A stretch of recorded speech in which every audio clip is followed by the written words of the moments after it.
America में एक भूत ने अपनी मर्डर मिस्ट्री सुलझाने में पुलिस की मदद की थी। ये घटना अमेरिका के वेस्ट वर्जीनिया स्टेट में रूरल एरिया ग्रीनपियर काउंटी में आज से करीब 124 साल पहले घटी थी। इस काउंटी में एडवर्ड शू नाम का एक लोहार रहता था। उसकी 3 महीने पहले ही एल्वा नाम की एक लड़की के साथ शादी हुई थी। जनवरी 1897 की एक रात एडवर्ड ने अपने पड़ोस के एक लड़के को काम करने वाली जगह से घर भेजा ताकि वो देख सके कि उसकी नई नवेली पत्नी को बाजार से कुछ चाहिए तो नहीं। जब ये लड़का ग्रीनपियर काउंटी में उसके घर के दरवाजे पर पहुंचा तो उसने एल्वा को सीढ़ियों के नीचे पड़ा पाया। एक पल के लिए वो लड़का ठिठक गया। उसे समझ नहीं आ रहा था कि वो क्या करे। उसने एल्वा को सीधा किया और चेक करने की कोशिश की कि आखिर हुआ क्या है। एल्वा का सिर एक तरफ झुका हुआ था। पहले तो उसे लगा कि एल्वा शायद सो रही है। वो चुपचाप उनकी ओर बढ़ा और मिसेस शू कहकर उन्हें जगाने की कोशिश की। कोई जवाब ना मिलने पर वो घबराकर वहां से दूर चला गया और जाकर अपनी माँ को इस बारे में बताने लगा।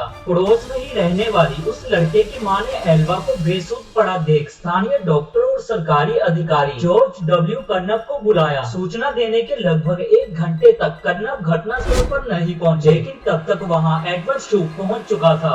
वो अपनी पत्नी की डेड बॉडी को वहां से उठाकर बेडरूम में लेकर गया। उसे नहलाया, कपड़े पहनाए और बिस्तर पर लेटा दिया। उसने अपनी पत्नी के डेड बॉडी को एक हाई कॉलर वाले कपड़े पहनाकर दफनाने के लिए तैयार किया और उसके चेहरे पर पर्दा डाल दिया। इस दौरान सरकारी अधिकारी और मौत के मामलों को देखने वाले स्थानीय डॉक्टर जॉर्ज डब्ल्यू कन्नप भी वहां पहुंच गए। उन्होंने उस मरी हुई लड़की के शरीर की जांच शुरू कर दी। इस दौरान पति एडवर्ड शू अपनी पत्नी के सिर को गोद में रखकर रोता रहा। जब कन्नप ने एल्वा के सिर और गर्दन की जांच करने का प्रयास किया तो एडवर्ड शू नाराज हो गया और गुस्सा दिखाने लगा। कन्नप शू को नाराज नहीं करना चाहते थे, इसलिए वो चुपचाप वहां से चले गए। कन्नप कुछ हफ्ते पहले एल्वा का इलाज भी कर रहे थे, इसलिए उन्होंने डेथ के कारण को अचानक आई बेहोशी करार किया और उन्होंने बाद में इसे प्रेगनेंसी से जुड़े परेशानियों से जोड़ दिया। एल्वा के शरीर को लिटिल स्वेल माउंटेन के उसके बचपन के घर ले जाया गया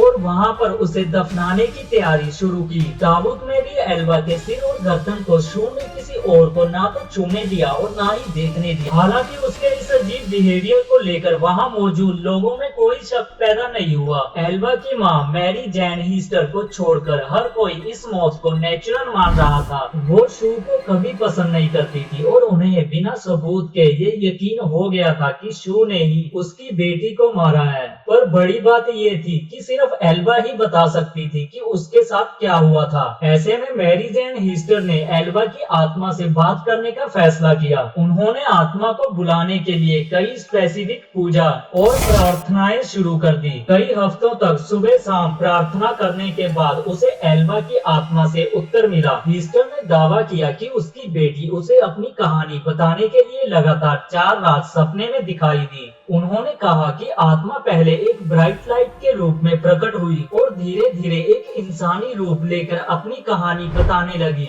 इस दौरान उसका पूरा कमरा ठंड से भर जाता था। लगातार 4 दिनों तक एल्वा की आत्मा ने अपनी माँ को सपने के जरिए पूरी कहानी बताई। एल्वा के भूत ने उसकी माँ के सामने कबूल किया कि शू ने उसके साथ क्रूरता की और दुर्व्यवहार किया। शू ने मारपीट के दौरान एल्वा की गर्दन तोड़ दी थी, जिसके बाद एल्वा के भूत ने अपना सिर पूरी तरह से पीछे घुमाया और वहां से चली गई। इस घटना के बाद एल्वा की मां पब्लिक प्रोसिक्यूटर जॉन प्रेस्टन के पास गई और मामले को फिर से खोलने की अपील की। प्रेस्टन ने भूत के बारे में उसकी कहानी पर विश्वास किया और आसपास के लोगों से पूछताछ शुरू कर दी। शू के पड़ोसियों और दोस्तों ने एल्वा के अंतिम संस्कार के दौरान उसके अजीब बिहेवियर के बारे में पब्लिक प्रोसिक्यूटर प्रेस्टन को बताया।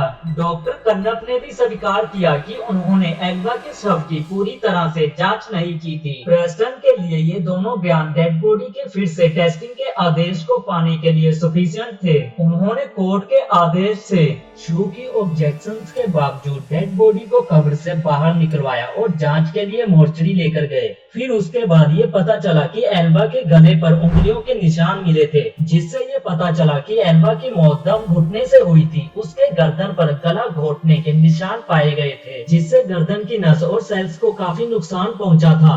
गर्दन की हड्डी भी टूट गई थी, जिसके बाद इस मौत की डिटेल जांच की गई, जिसमें शू को उसके मौत का गुनहगार माना गया। अगर आपको ये वीडियो अच्छी लगी हो तो वीडियो को लाइक और चैनल को सब्सक्राइब जरूर करें।